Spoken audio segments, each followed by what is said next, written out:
C'est un jour historique. Vous savez, le chef de l'État, lorsqu'il m'a nommé ministre d'État, ministre de la Justice et garde des Sceaux, il m'a assigné des missions claires, entre autres celle de rendre efficace le front judiciaire interne contre l'agression rwandaise qui passe par certains Congolais qui acceptent de trahir la République au profit des étrangers.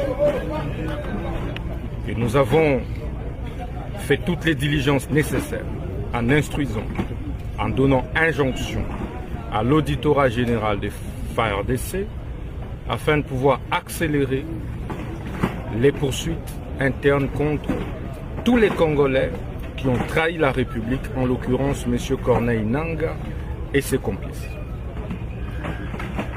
L'auditorat général a mis en place un mécanisme d'enquête, d'instruction préjuridictionnelle ayant donc abouti à l'ouverture d'un procès public. Lequel procès public a été ouvert le 24 juillet 2024.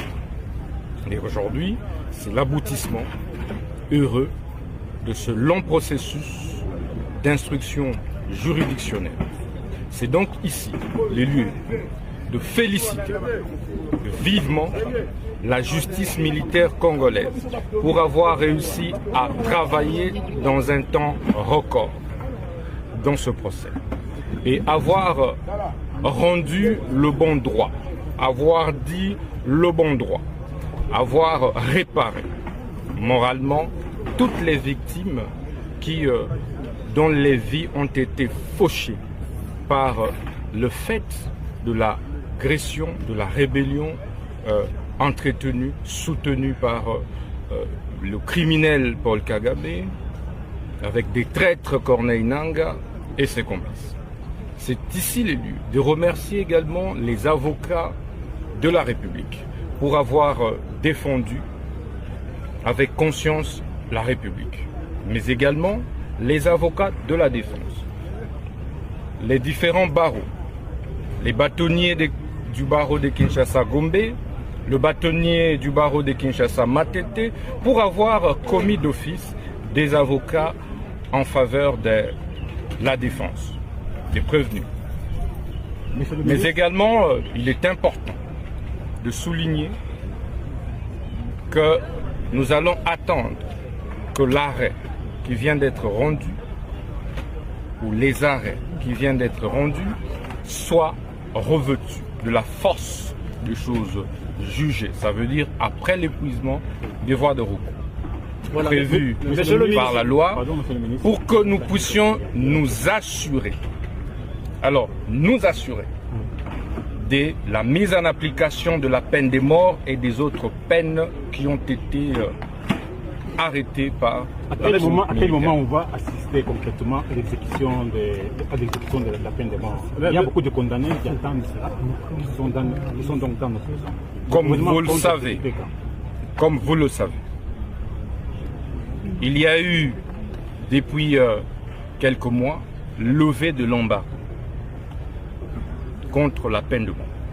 Je puis vous rassurer que nous allons veiller à l'application de la peine de mort telle qu'arrêtée par la Cour militaire. Monsieur le ministre, vous êtes également en direct de la RTNC.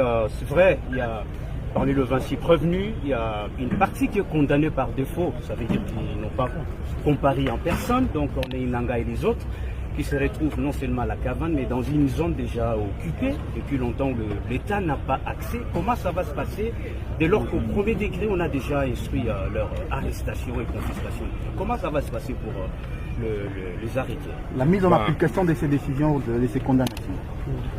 Vous savez, la République démocratique du Congo est un État de droit,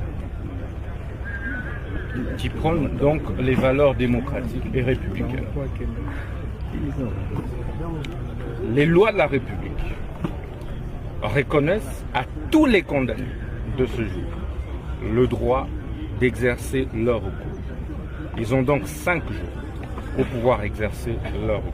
où qu'ils se trouvent. Au bout de compte, nous allons veiller à l'application stricte de toutes les peines qui ont été arrêtées par la haute cour, par la cour militaire de la Namibie. Ça veut dire, nous allons, pour ceux qui se retrouvent en cabale, en fuite, en l'occurrence M. Corneille Nangaa et ses affidés, nous allons lancer des mandats d'arrêt international pour pouvoir les appréhender.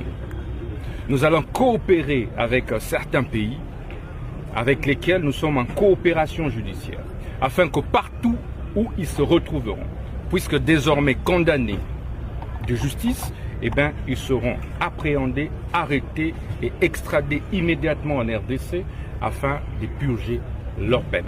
S'agissant de confiscation, nous allons veiller que tous leurs biens soient confisqués conformément à l'arrêt et aux arrêts rendus et que, effectivement, cela soit mis désormais dans le patrimoine de l'État.